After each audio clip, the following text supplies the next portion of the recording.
Hey everyone, welcome to today's automation video. Today we are doing another engine replica build. We are actually doing, it's funny, I say engine replica build. We're doing another Viper one, actually. I know I did the Gen 3 V10 for Viper Week last year, and then I did a fictional Gen 6 Viper V10 engine. This one's a little different though.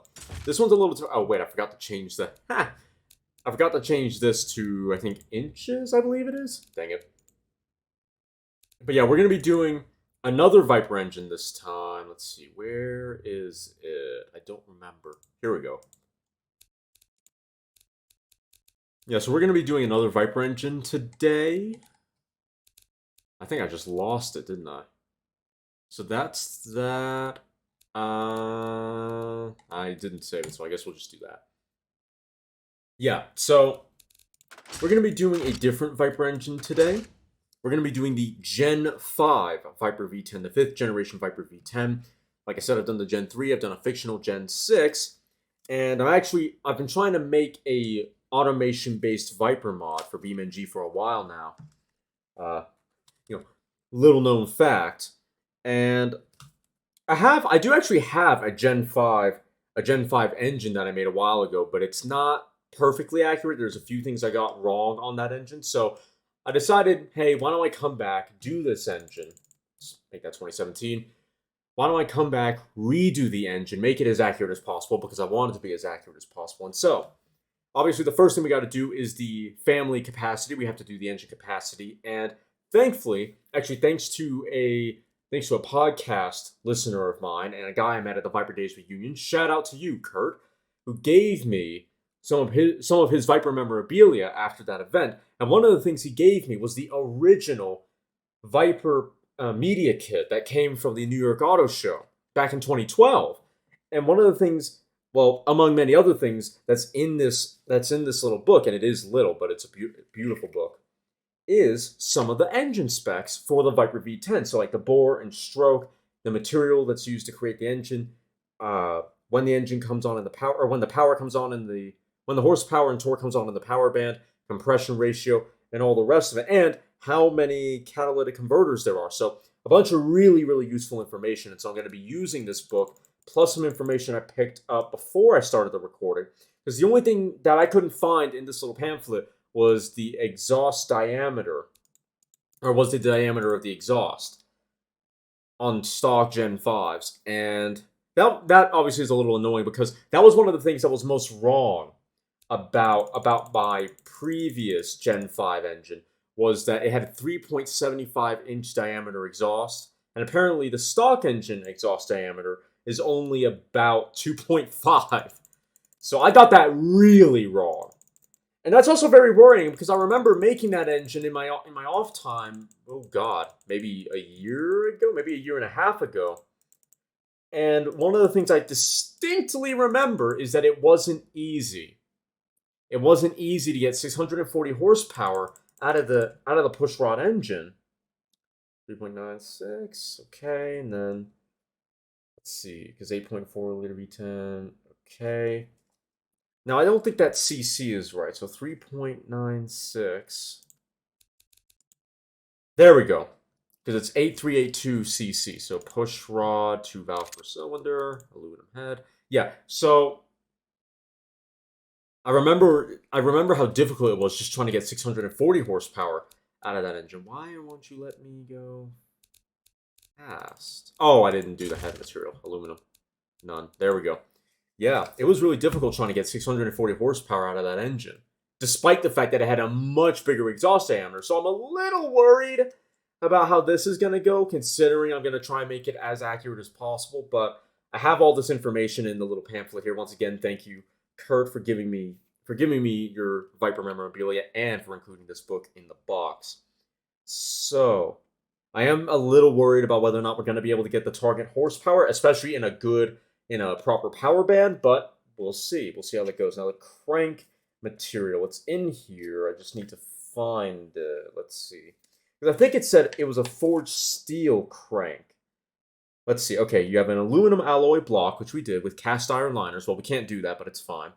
Forged aluminum pistons, forged steel crankshaft, forged steel crankshaft. There you go. And then do we have the pistons? Because we have the forged aluminum pistons. Yeah. So here's the con rods. Do we have the piston? No. I mean, we do here, but yeah. So we have heavy duty forged. We have heavy duty forged and then lightweight forged. Now, I would think the pistons would be a lightweight forged, but from what I remember, I think in an interview I read on Hot Rod, actually, Hot Rod magazine, when they got some key Viper people together, they got Dick Winkles, the engine god, in that interview. One of the things they talked about was going back to forged pistons, because the Gen 3 Viper had forged pistons, and then they went to a different piston for the Gen 4. And that's one of the reasons why you see a lot of Gen 3s actually with superchargers and turbochargers, is because they have that stronger bottom end that stronger bottom end than Gen 4s have. So with the Gen 5 engine, which is the engine we're trying to replicate, they went back to forged pistons because they wanted to allow owners that peace of mind of being able to upgrade the engine to add power adders to the engine without having to mess around with all the bottom end, just to make sure the engine could handle it. So I'm going to think the con rods, which for those that don't know, let me pull this up on the side here. Where is it? That's the bottom end, yeah. So we want this off. Okay. These little pillars here, these, whatever you want to call them, maybe the shins of the piston, these are the con rods. The con rod is short for connecting rod because they connect to the crank. This part here, this flat part at the top here, that's the actual piston. So cast, that's very interesting. I don't remember what the Viper piston looks like, the very top, the piston head, if you will. I know they're not cast because it's a forced piston. I think it looks like that rather than the lightweight, but I can't say for certain. Let's see. Good for torque, not good for RPM, not good for emissions either. So they might have gone to this lightweight. I don't think they did though. I bet you they went to a forged. I might have to go, if any of you know Sneaky Snakes, like on Instagram or his YouTube channel, that blue 9-liter Extreme Viper, he had his engine rebuilt so that it could actually have, because he had the Stage 2 kit from Prefix for a while, and then he got the 9-liter Extreme after, let's see, I think it was after one of the rocker arms got boofled. Yeah, it was after one of the rocker arms got boofled, and yeah, $30 part, unfortunately, threw some metal bits through the engine, to put it bluntly. So I know of where I can get photos. I mean, I guess it's not stock, but still. So I know of where I can get photos for what the pistons are, but yeah, I'm gonna say, especially because the Viper's a torquey engine, apparently these are good. Forged pistons are good for torquey engines. I'm gonna go with the forged pistons here. Then you have, what's interesting is you have lightweight titanium, which is really good for revving. So maybe, and I did say actually when I did the Gen 6 engine that eventually I'd go back and try and redo that engine because I had to do a dual overhead cam engine. I had to do a dual overhead camshaft design for that engine to get the power I wanted, because I wanted to get it up to 700, but I really didn't want all that weight in the top of the heads because the Viper's a pushrod engine, obviously, and that means that the cam is right here. See? A crankshaft is what the pistons connect to. A camshaft is what moves all the valve train stuff up here. So literally all your valves and whatnot. That's what the camshaft deals with. And so with the Viper, if we get all this stuff back temporarily, the Viper has the camshaft in the block, deep within the block. And so what that means is you don't have your camshaft sit. Where's the heads? Because I missed the heads. So these up here, because if we get rid of the block, this here is the head, right? The very top part that you can see with the valve cover and whatnot. And with normal, like dual overhead cam or single overhead cam engines, that's where the cam typically is. And so if you get all the other external extremities back, no, we don't have an airbox yet, but I do want that back. All external items. So normally with a dual overhead cam engine, if we go back here, actually, and we do that, see that? And then if we get rid of the front end of the engine, the front cover, this is where the cams typically are. The problem, though, is that that's all that weight up in the top. and that raises the center of gravity of the engine. And so that's one advantage that pushrod engines have, is that the cam's in the block, inside the block, and that keeps the center of gravity a lot lower. And in a front engine car, that's really important. That's really, really helpful. So we're going to go, we'll just go that. I'll figure that out later. I want to get as much horsepower as I can. So yeah, heavy duty forged and forged I think is going to be good. The top end, once again, the compression is 10.2 to 1. We know this. Cam profile, Viper has a very... It's funny because the Viper, it does and doesn't have an aggressive cam, because it has cam-in-cam technology. And so what that is they have a camshaft literally within the camshaft. So they have a big camshaft that's hollow and then a smaller camshaft on the inside. And that's so they could add VVT, variable valve timing. The reason they added that was because of emissions. They needed that. And that was something that was added actually on the Gen 4 engines that they had refined for the Gen 5.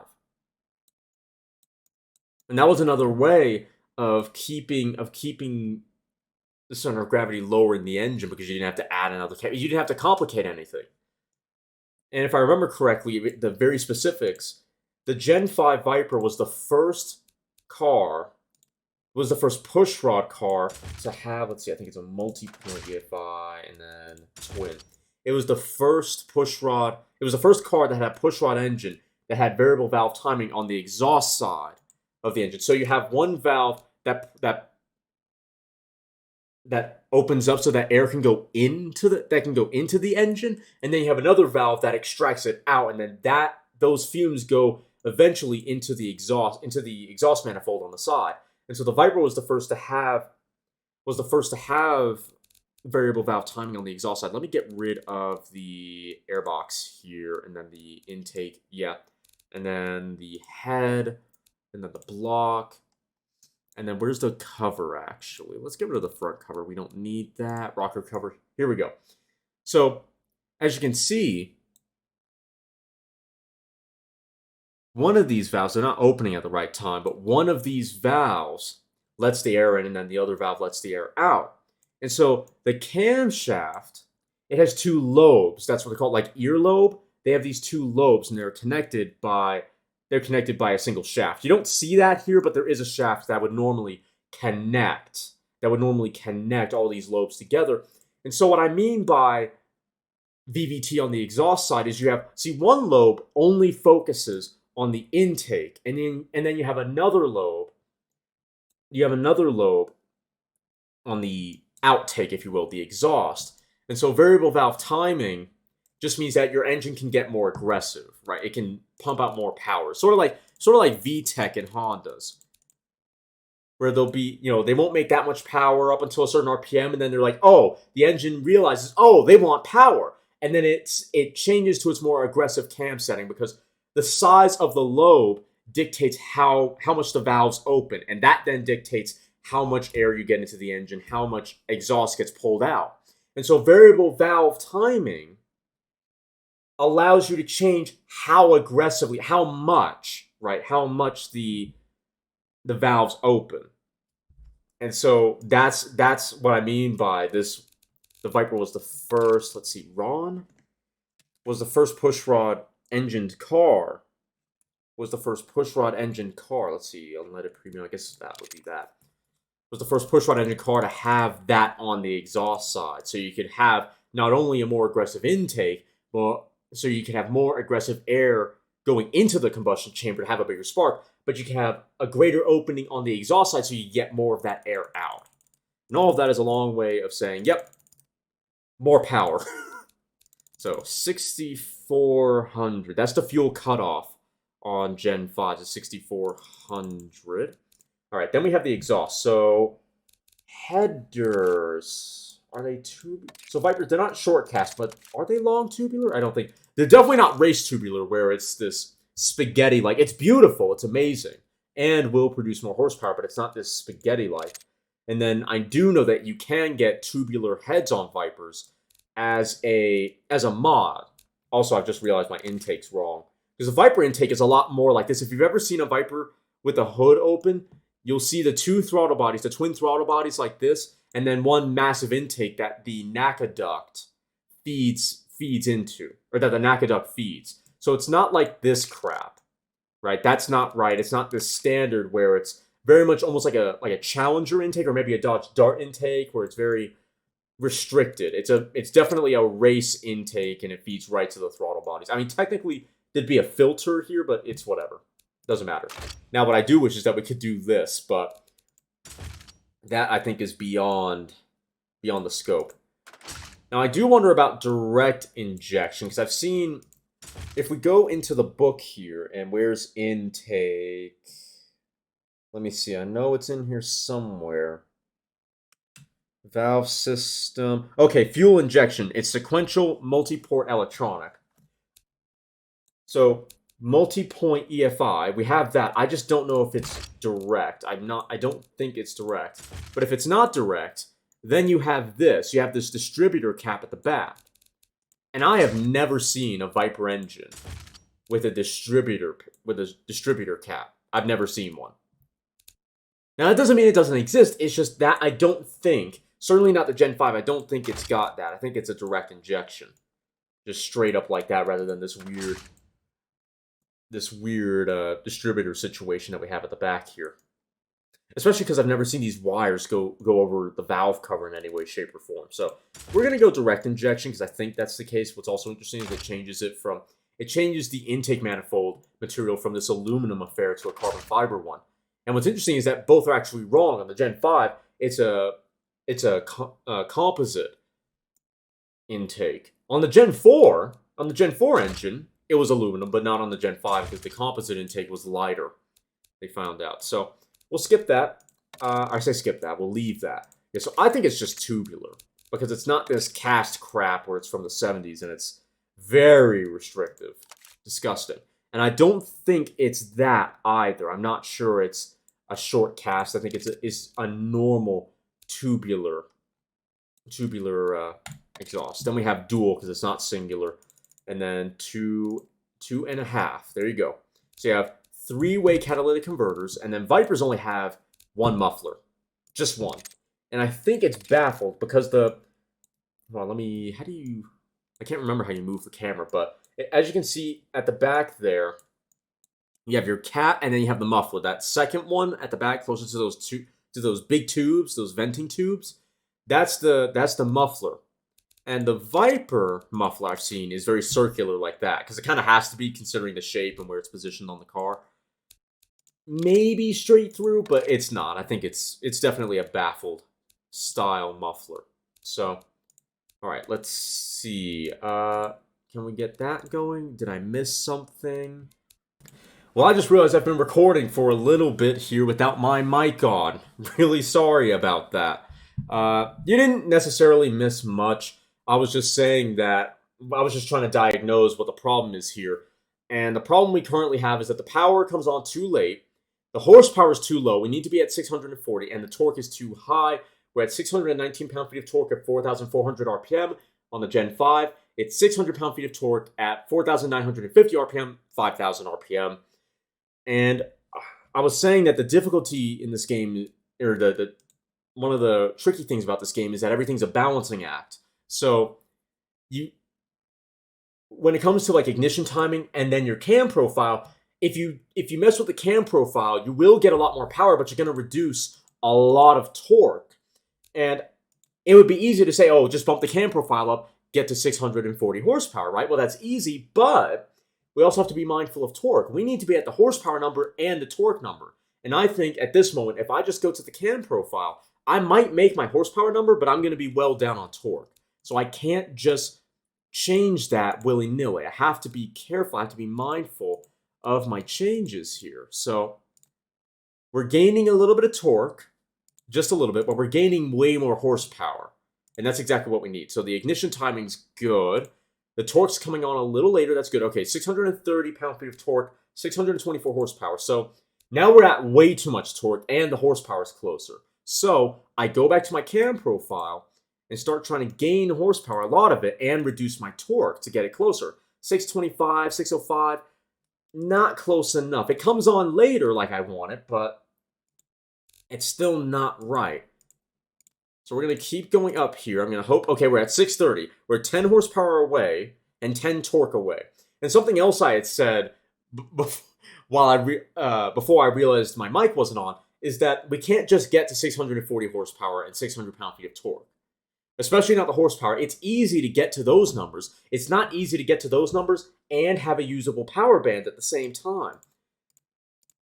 If I remember correctly, on the Stellantis website, they actually have an image of the Viper's power band, and I'll have to find it and implement and throw it into the video, overlay it into this video. But I want to have a usable power band, and having a usable power band just means that you have a lot of power from like 4,000 to 6,000 RPM, rather than all your power being within this part of the power band. You have power from like here to here, or maybe here to here, right? So it's kind of flat. And the torque is kind of okay, actually. It doesn't flatten out a lot because it kind of peaks here, but it does climb pretty steadily. And it doesn't really dip all that much. So I'm pretty good with where we're at right now. The only thing that's giving me cause for concern is that the ignition timing is really high.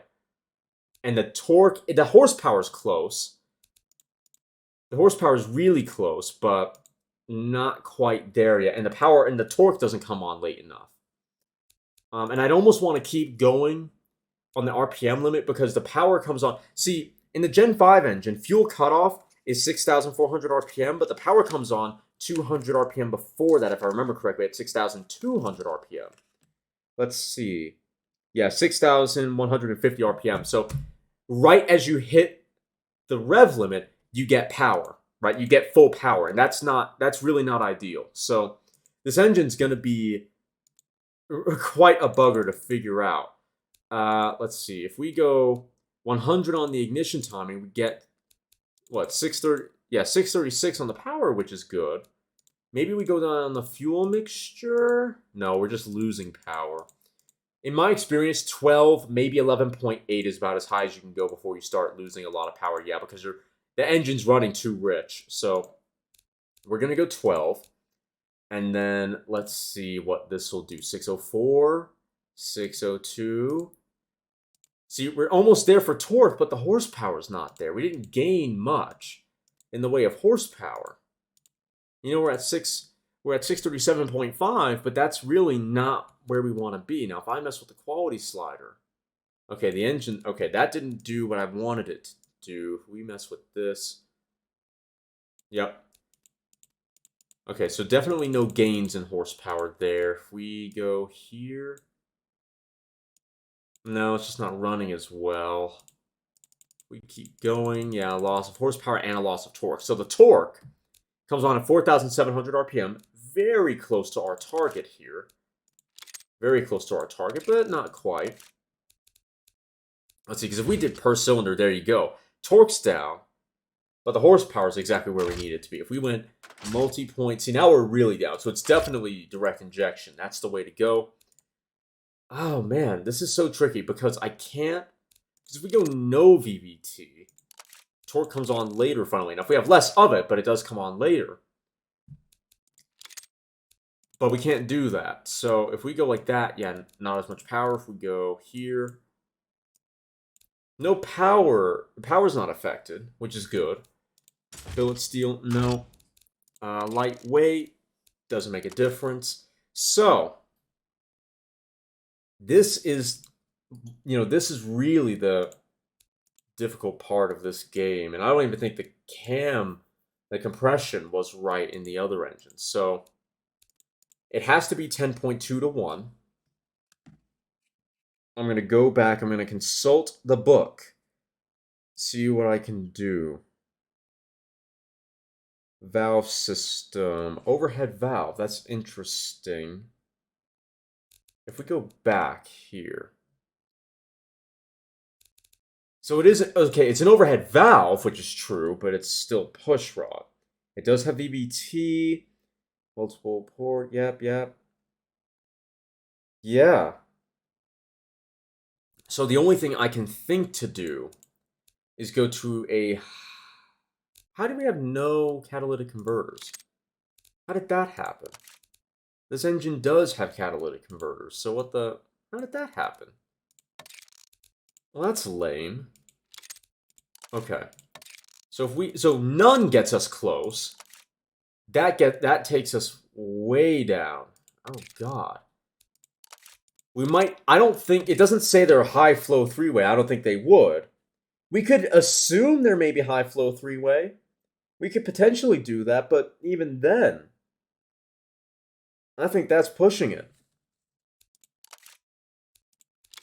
So, man, I did not know we were doing that all on no cats at all. If we had bypass valves... Okay, high flow three-way, then a bypass. Well, that's interesting. So you have bypass valve. See, my thing is... Actually, if you look, that high flow is a lot closer to what I've seen. I think it's a lot closer to what I've seen on Gen 5s anyway. If we go long tubular... So if we go three-way, no bypass valves, and then we go long tubular, that got us somewhat closer. It didn't do much, though. So, also, sorry if you hear a whirring sound. That's my computer. I think it's struggling at the moment. So I might have to stop here and figure it out off camera, or at the very least get a lot closer, because this is puzzling. I'm really confused right now as to what to do, because again, the bypass valves, like, that gets us the horsepower. I just don't understand what that's for. Like, do they have a quiet and a loud mode? Because I know the Gen 5 Viper doesn't have that. Not from the factory, anyway. And then you go like that, so even high flow. Yeah, so I think I'm going to see you all after I get a little bit closer, given the current issues here.